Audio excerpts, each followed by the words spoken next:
Assalamualaikum warahmatullahi wabarakatuh. Baiklah, kami di sini akan mempresentasikan tentang Dapodikdasmen. Dapodikdasmen ini merupakan salah satu sistem aplikasi yang mencakup data siswa maupun data orang tua, di mana data tersebut akan secara otomatis tersinkronisasi ke data pusat, di mana data pusat akan mempengaruhi data tersebut untuk beberapa aplikasi lainnya seperti Danabos, PIP, ataupun yang lainnya. Dari data tersebut, sekolah akan dapat melengkapi fasilitas-fasilitas untuk memberikan dana bantuan atau dana orientasi sekolah, di mana dengan beberapa siswa tersebut, data tersebut akan secara otomatis tersinkronisasi untuk hal tersebut. Di Dapodikdasmen ini mencakup semua data, jadwal maupun kegiatan yang ada di sekolah, dan di Dapodikdasmen ada juga PTK ataupun tenaga pendidikan seperti guru, kepala sekolah, dan penjaga sekolah. Dan Dapodikdasmen merupakan atau memaksimalkan data pendidikan untuk peningkatan mutu sistem informasi pendataan pendidikan dasar dan menengah yang menjadi tulang punggung kebijakan pendidikan nasional. Nah, selanjutnya seperti yang saya jelaskan sebelumnya, definisi Dapodikdasmen adalah sistem pendataan resmi Kemendikbudristek untuk jenjang SD, SMP, SMA, dan SMK. Mencakup data sekolah, peserta didik, PTK, dan sarana prasarana secara terintegrasi. Kenapa penting? Karena dasar alokasi dana BOS dan tunjangan guru, pemetaan kebutuhan sarana pendidikan nasional, rujukan perencanaan program Kemendikbudristek, transportasi, dan akuntabilitas data sekolah. Maka dari itu, data-data yang ada di Dapodik bersifat privasi yang tidak bisa dibuka oleh siapapun, hanya bisa diakses oleh orang yang telah ditunjuk dari sekolah, yaitu operator sekolah. Assalamualaikum warahmatullahi wabarakatuh. Perkenalkan, nama saya Johar Fadli. Di sini saya akan menjelaskan lanjutan slide yang telah dijelaskan oleh Sukriwadi, yang di sini terdapat beberapa fitur yang akan saya jelaskan. Yang pertama ialah fitur basis data terpusat. Artinya seluruh data sekolah seperti data guru, siswa, kelas, dan sarana-prasarana disimpan dalam satu database yang sama. Karena menggunakan sistem berbasis cloud, data dapat diakses secara real time oleh pihak yang memiliki akses. Dalam konsep ERP, ini disebut integrasi data, sehingga tidak ada data yang tersebar di berbagai tempat.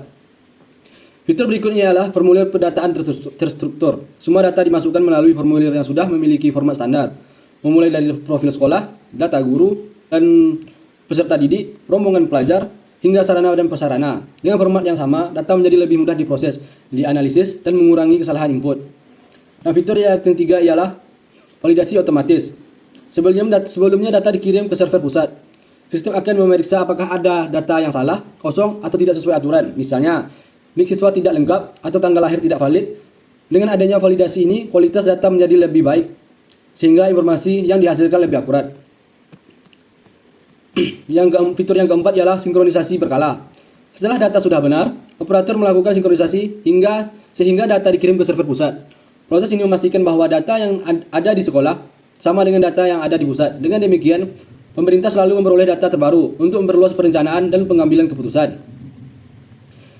Jika Anda bertanya apakah hubungannya dengan ERP, hubungannya adalah Dapodikdasmen menerapkan konsep ERP karena mengintegrasikan berbagai data penting seperti data siswa, guru, kelas, dan sarana-prasarana dalam satu sistem yang saling terhubung. Hal ini memudahkan pengelola data, meningkatkan efisiensi kerja, serta membantu pengambilan keputusan berdasarkan data yang akurat. Slide berikutnya ialah alur pengisian dan validasi data. Untuk tahap pertama ialah login aplikasi. Operator masuk ke sistem menggunakan akun yang telah diberikan. Proses login ini bertujuan untuk menjaga keamanan data dan memastikan hanya pengguna yang memiliki hak akses yang dapat mengelola data sekolah. Yang berikutnya ialah isi dan pembarui data. Selanjutnya, operator melakukan pengisian atau pembaruan data. Data yang diperbarui meliput data sekolah, guru, tenaga pendidikan, serta peserta didik, rombongan pelajar, serta sarana dan prasarana. Data harus selalu diperbarui. Selalu harus diperbarui agar sesuai dengan kondisi sebenarnya. Yang berikutnya adalah validasi internal. Setelah data selesai diisi, sistem melakukan validasi internal. Pada tahap ini, aplikasi akan memeriksa apakah ada data yang belum lengkap, salah, atau tidak sesuai dengan aturan. Jika masih ada kesalahan, operator harus memperbaikinya terlebih dahulu sebelum melanjutkan ke tahap berikutnya. Dan yang terakhir ialah sinkronisasi. Jika semua data sudah valid, operator melakukan sinkronisasi. Proses ini mengirimkan data dari komputer sekolah ke server pusat, sehingga data terbaru dapat digunakan oleh Kementerian Pendidikan untuk berbagai kebutuhan, seperti perencanaan program dan penyaluran dana atau bantuan. Dan setelah ini, jika Anda menanyakan apa hubungannya dengan ERP, hubungan dengan ERP adalah alur ini menunjukkan proses bisnis yang terintegrasi, mulai dari input data, validasi, hingga sinkronisasi dilakukan dalam satu sistem yang saling terhubung. Dengan begitu, semua pihak menggunakan data yang sama, mengurangi kesalahan, meningkatkan efisiensi kerja, dan mendukung pengambilan keputusan yang lebih akurat. Itulah salah satu konsep utama dari ERP. Sekian dari saya, dan dilanjutkan oleh teman saya. Baiklah, saya akan melanjutkan materi berikutnya yang telah dijelaskan oleh Jauharil Fadli. Adapun materi berikutnya di sini ada data strategis dari Dapodik Dasmen. Terbagi menjadi 3, ada itu PTK, peserta didik, dan Sarpras. PTK, data guru dan tenaga kependidikan, status kepegawaian, sertifikasi, kehadiran, dan penugasan PTK Persatuan Pendidikan. Yang kedua di sini ada peserta didik, ada di situ identitas, riwayat pendidikan, kondisi sosial dan ekonomi, serta status penerima bantuan PIP setiap siswa. Adapun materi yang ketiga di sini ada Sarpras, kondisi ruang kelas, laboratorium, perpustakaan, sanitasi, dan fasilitas pendukung pembelajaran lainnya. Nah, di sini ada gambar Dapodik Dasmen, program yang saling berkaitan.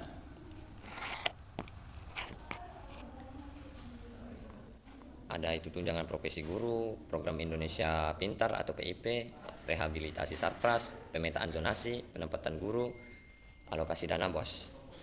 Sudah tertata dan saling terhubung satu sama lain.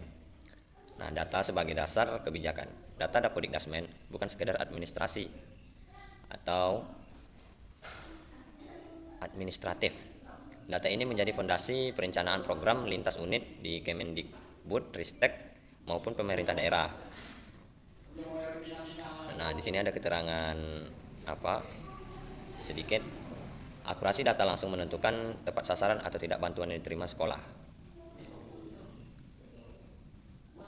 Nah, di sini ada materi yang berikutnya. Di sini ada tantangan dan solusi dalam pengelolaan data. Ada itu ketidakakuratan data, kendala koneksi internet, dan kapasitas SDM operator. Nah, ketidakakuratan data di sini tantangannya ada data ganda, tidak diperbarui, atau salah isian. Solusinya pelatihan rutin operator dan aktivasi fitur validasi otomatis sistem. Yang kedua, ada kendala koneksi internet. Tantangannya, sekolah di daerah terpencil kesulitan sinkronisasi. Solusinya mode offline Dapodik dan program internet daerah terpencil Kemkominfo. Dan yang terakhir, ada kapasitas SDM operator. Tantangan, pergantian operator menyebabkan data tidak konsisten. Solusinya dokumentasi SOP, BIMTEK berjenjang, dan komunitas operator antar daerah. Perkenalkan, nama saya Afla Ma'rif. Saya akan melanjutkan slide yang dijelaskan oleh Ahmad Januri. Selanjutnya, saya akan menjelaskan mengenai manfaat integrasi Dapodik Dasmen dengan berbagai sistem informasi lainnya. Dapodik Dasmen tidak bekerja secara sendiri, tetapi terhubung dengan beberapa sistem nasional agar data yang dimasukkan sekolah dapat dimanfaatkan oleh berbagai instansi. Yang pertama adalah EMIS, integrasi dengan EMIS memungkinkan sinkronisasi data antara madrasah di bawah Kementerian Agama dan sekolah umum, sehingga pemerintah memiliki data pendidikan nasional yang lebih lengkap. Yang kedua adalah SIM PKB. Data guru dari Dapodik digunakan untuk memverifikasi guru yang telah memiliki sertifikasi. Dengan begitu, proses pembayaran tunjangan profesi guru dapat dilakukan secara lebih tepat dan akurat. Selanjutnya ada SIPLAH. Sistem ini memanfaatkan data jumlah peserta didik dari Dapodik sebagai dasar dalam perhitungan besaran dana BOS yang diterima oleh setiap sekolah. Kemudian terdapat DTKS atau Data Terpadu Kesejahteraan Sosial. Integrasi ini bertujuan mencocokkan data siswa dari keluarga yang kurang mampu agar penyaluran bantuan program Indonesia Pintar atau PIP benar-benar tepat sasaran. Dari integritas tersebut dapat disimpulkan bahwa satu kali pengisian data di Dapodik dapat dimanfaatkan oleh berbagai sistem pemerintah sehingga mengurangi penginputan data berulang, meningkatkan efisiensi, dan memastikan setiap kebijakan didasarkan pada data yang sama dan akurat. Kemudian studi kasus dampak positif Dapodik Dasmen. Slide ini menampilkan contoh dampak positif penerapan Dapodik Dasmen dalam dunia pendidikan. Berdasarkan data yang ada, sekitar 98% sekolah telah terdaftar dan aktif menggunakan sistem Dapodik. Hal ini menunjukkan bahwa sistem ini sudah diterapkan hampir di seluruh satuan pendidikan dasar dan menengah di Indonesia. Selanjutnya terdapat lebih dari 54 juta data peserta didik yang dikelola secara real time. Dengan jumlah data sebesar ini, pemerintah dapat memantau kondisi pendidikan secara lebih akurat dan cepat. Selain itu, terdapat sekitar 3,2 juta guru dan tenaga kependidikan yang telah terdata. Data tersebut sangat penting untuk mendukung proses administrasi, penyaluran tunjangan, serta perencanaan kebutuhan tenaga pendidik. Contoh nyata dari pendidikan Dapodik adalah daerah atau kabupaten yang rutin memperbarui data sekolah akan memperoleh alokasi dana BOS lebih sesuai dengan kondisi yang sebenarnya. Selain itu, program rehabilitasi sarana dan prasarana sekolah juga dapat diberikan kepada sekolah yang benar-benar membutuhkan. Jadi dapat disimpulkan bahwa Dapodik Dasmen bukan hanya sebagai sistem pendataan, tetapi juga menjadi dasar dalam pengambilan keputusan pemerintah agar berbagai program pendidikan dapat berjalan secara efektif, tepat sasaran, dan transparan.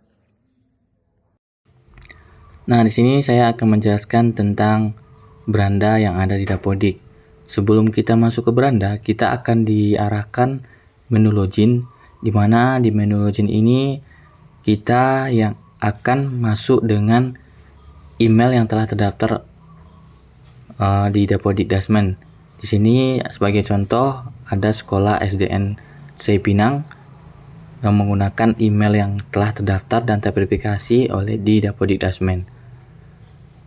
Kenapa harus menggunakan tersebut? Karena hal tersebut tidak bisa diakses secara umum. Dan kemudian di sini ada beranda. Setelah kita diarahkan ke menu login, kita akan diarahkan beranda. Di beranda ini akan ada beberapa fitur yang menjelaskan tentang di sekolah tersebut ada 6 ruangan dan 9 tenaga guru dan 2 tenaga pendidikan dan 78 siswa dan ada 6 rombel. Dan kemudian di beranda ini akan ada beberapa fitur yang menjelaskan tentang bagaimana cara menyesuaikan keadaan sekolah, bangunan, dan kerusakannya. Kemudian di sini juga operator akan bisa menyesuaikan data yang sesuai dengan data kependudukan yang telah diberikan oleh orang tua dari siswa tersebut.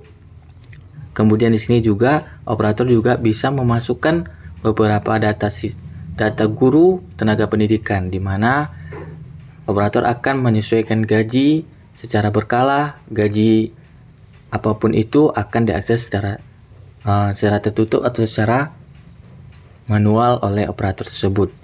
Kemudian operator juga bisa menyesuaikan siswa yang berhak mendapatkan bantuan yang ada di sekolah, dan beberapa kegiatan yang ada di sekolah Operator juga bisa menyesuaikan beberapa hobi yang telah diberikan kepada orang tuanya dan akan menyesuaikan di Dapodik Dasmen tersebut.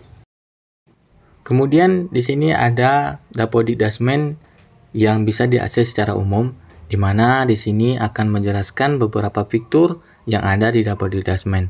Dan di sini juga akan dijelaskan bagaimana cara mengakses Dapodik Dasmen secara rinci dan secara berkala. Kemudian di Dapodik Dasmen yang ada di sini hanya terdapat sejarah pembuatan Dapodik tersebut, dan di sini juga terdapat data-data orang penting yang telah menciptakan Dapodik Dasmen tersebut. Kemudian di sini ada beberapa fitur yang menjelaskan bagaimana cara mengupload semua data siswa yang ada di sekolah. Di sini akan dijelaskan bagaimana caranya. Dan di sini kita dapat mengakses secara umum di beberapa pencarian yang ada di ponsel kita. Dan ini tidak terkunci dan terbuka untuk khalayak umum. Namun di sini data siswa yang kita carikan tidak akan kita dapat di sini karena ini hanya mencakup data yang ada pada Dapodik Dasmen, seperti manajemen Dapodik, ada manajemen sekolah, info BOSP, ada Arkas dan PIP, dan kemudian ada situs Pondatin ataupun situs yang dapat kita akses. Baiklah, sampai di sini aja presentasi kami. Lebih dan kurang kami minta maaf apabila tidak sesuai dengan penjelasannya. Kami mohon dimaafkan. Wabillahi taufiq hidayah. Wassalamualaikum warahmatullahi wabarakatuh.